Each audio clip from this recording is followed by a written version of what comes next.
Mesdames et messieurs, bonjour et bienvenue pour cette nouvelle édition d'Autour du Monde, version Moyen-Orient, pour ce jeudi, le 2 juin 2022. On commence tout de suite notre sélection avec ce compte-rendu. Le président de la République, Abdel Fattah el-Sisi, a reçu hier le commissaire européen chargé de la politique de voisinage et d'élargissement, M. Oliver Várhelyi, les deux parties ont discuté des différents aspects de relations entre l'Égypte et l'Union européenne. Et pour plus de détails, voici un compte rendu signé AHL. Le président Abdel Fattah el-Sisi a reçu mercredi le commissaire européen chargé de la politique de voisinage et d'élargissement, M. Olivier Várhelyi, en présence du ministre des Affaires étrangères, Sameh Shoukry, avec la participation de l'ambassadeur de l'Union européenne au Caire. Le président el-Sisi a souligné la position importante dont jouissent l'Union européenne et ses institutions dans le cadre de la politique égyptienne, fondée sur le respect mutuel et la coopération conjointe, basant sur le fait que l'Europe est le premier partenaire commercial de l'Égypte, ainsi que les liens qui unissent les deux parties et les défis communs auxquels ils sont confrontés sur les deux côtés de la Méditerranée.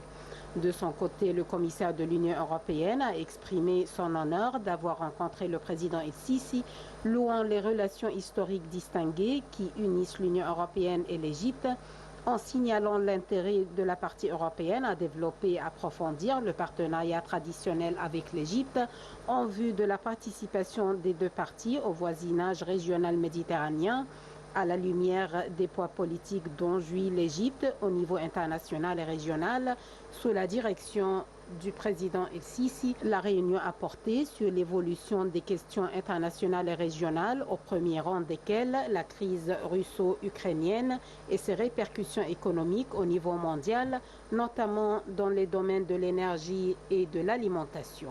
Les points de vue ont également été échangés sur la question palestinienne et les moyens d'une coordination conjointe dans la période à venir entre l'Égypte et l'Union européenne en vue d'améliorer les conditions de vie et de service dans la bande de Gaza en complémentarité avec l'initiative de reconstruction égyptienne. La réunion a de même abordé les derniers développements en Libye et l'importance d'accélérer le déroulement des élections. Le commissaire européen a salué les efforts de l'Égypte dans la lutte contre l'immigration illégale, soulignant l'appréciation de l'Union européenne pour ses efforts et l'arrêt des cas d'immigration illégale en provenance d'Égypte depuis 2016, d'autant plus que l'Égypte accueille plus de 6 millions de réfugiés de différentes nationalités, jouissant de tous les droits fondamentaux. La question du barrage de la Renaissance a également été évoquée et le président el-Sisi a affirmé l'importance de cette question existentielle pour l'Égypte et le peuple égyptien, soulignant la position ferme de l'Égypte de parvenir à un accord juridique contraignant sur les règles de remplissage et de fonctionnement du barrage conformément au droit international applicable à cet égard. Et pour plus d'explications, mesdames et messieurs, nous avons le plaisir d'accueillir au bout du fil Dr Raouf Gaafar, qui est analyste politique et expert en économie. Bonjour, Dr Raouf. Bonjour, Sam. Alors, comment voyez-vous cette réunion entre le président de la République et le Conseil européen pour la coopération et l'élargissement de l'Union européenne? Si vous pouvez nous élucider là-dessus. Très importante. Oui. D'ailleurs, nous sommes toujours en coordination, etc., avec l'Union européenne. Mais une telle délégation qui arrive à ce temps veut dire beaucoup de choses. Premièrement, ils ont confirmé l'importance de l'Égypte dans la région pour assurer la stabilité, la sécurité, etc., dans la région d'un côté. Et puis, ils ont abordé beaucoup de sujets qui sont d'intérêt commun. Oui. On parle politiquement, ils ont parlé de la Libye et comment la situation en Libye est encore instable et qu'il faut justement aller plus vite sur le plan élection, etc. L'existence de différentes milices et forces, etc., qui se combattent les uns et les autres en Libye, c'est une chose qui n'est pas saine et que ça doit s'arrêter. Et ils ont parlé absolument de la crise palestinienne et comment il faut aller plus vite pour trouver moyen et arrêter les atrocités des deux parties. Oui. Ils ont parlé de l'immigration clandestine et ils ont apprécié les efforts de l'Égypte pour arrêter ce genre d'actes illégaux. Depuis 2-4 ans, 2-3 ans, on n'a pas enregistré un cas d'immigration à partir de l'Égypte, ce qui veut dire que l'Égypte a joué un très grand rôle dans cette crise. On a parlé du barrage de la Renaissance et l'Égypte a reconfirmé sa position qu'on doit absolument aboutir à entendu et quelque chose de contraignant pour justement régulariser la relation entre les deux et sécuriser la quantité d'eau en provenance de l'Éthiopie. Notre président a répété à plusieurs reprises que ça c'est une question vitale pour l'Égypte et il n'y a pas de compromis là-dedans. Donc ils ont parlé encore des relations économiques et comment il faut aller plus vite sur le plan coopération, sur le plan échange de technologies, établir des projets communs, etc., etc.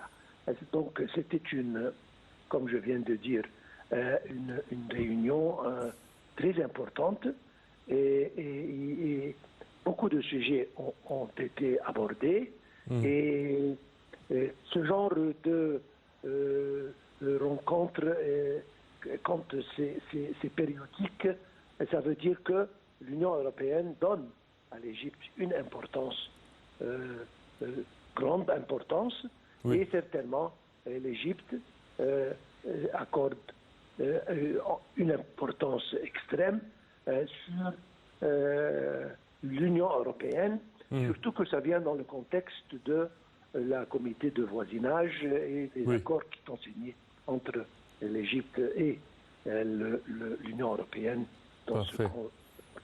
Docteur Raouf Gaffar, je tiens à vous remercier. Merci à vous pour vos explications. Je répète que vous êtes analyste politique et expert en économie. Nous enchaînons, chers téléspectateurs, avec cette information. Le président Abdel Fattah el-Sisi s'est réuni hier avec le Premier ministre, Dr Moustapha Madbouli, pour examiner les résultats de la récente visite de la délégation gouvernementale égyptienne aux Émirats arabes unis pour participer à la réunion tripartite tenue entre l'Égypte, les États-Unis et les Émirats arabes unis et la Jordanie. Au cours de cette visite, une initiative de partenariat industriel intégré pour un développement durable a été lancée entre les trois pays, ainsi qu'établir un fonds d'investissement avec des investissements estimés à 10 milliards de dollars pour mettre en œuvre des projets d'initiative de partenariat tripartite qui dépendent de divers éléments et expériences. Le président el-Sisi a souligné la grande importance de la coopération tripartite entre l'Égypte, les Émirats arabes unis et la Jordanie et le lancement de l'initiative de partenariat industriel intégré pour le développement économique durable qui représente une incarnation réaliste de l'objectif souhaité de parvenir à l'intégration économique arabe. Et un avion de la compagnie Yemenia a décollé hier de Sanaa en direction du Caire, assurant la première liaison entre les capitales yéménites et égyptiennes depuis 2016 dans le cadre d'une trêve devant expirer ce jeudi. L'avion a décollé avec 77 passagers à son bord de l'aéroport de Sanaa, contrôlé par les Houthis et fermé au trafic commercial pendant plus de 6 ans. C'est ce qu'a indiqué le bureau de l'envoyé spécial de l'ONU au Yémen. Il s'agit du 7e vol à partir de la capitale depuis l'entrée en vigueur le 2 avril d'une trêve négociée par l'ONU pour une période initiale de 2 mois, les précédents ayant tous desservi la capitale jordanienne Amman. Cette trêve, la première à l'échelle nationale depuis le début du conflit, offre un répit au pays dévasté par 7 ans de guerre entre le gouvernement et les Houthis. Et plusieurs obus d'artillerie tirés par les Houthis ont frappé mardi la ville de Taïz au Yémen, alors que les médiateurs internationaux, les envoyés spéciaux et les organisations humanitaires intensifient leurs efforts pour convaincre les deux parties de renouveler la trêve négociée par l'ONU. Cette attaque est la dernière d'une série de violations de la trêve négociée par l'ONU selon des responsables yéménites. Un officier militaire yéménite à Taiz a déclaré qu'un tireur embusqué, Houthi, avait ciblé un civil dans la même zone à l'est de Taiz, tandis que les chars de la milice et d'autres pièces d'artillerie lourde pilonnaient les zones résidentielles. Les Houthis contrôlent la périphérie de Taiz depuis 7 ans et y ont imposé un siège étouffant qui a plongé des milliers de personnes dans la famine. Selon l'officier militaire, les habitants de Taiz n'étaient pas favorables au renouvellement de la trêve car elle n'avait pas conduit à la levée du siège.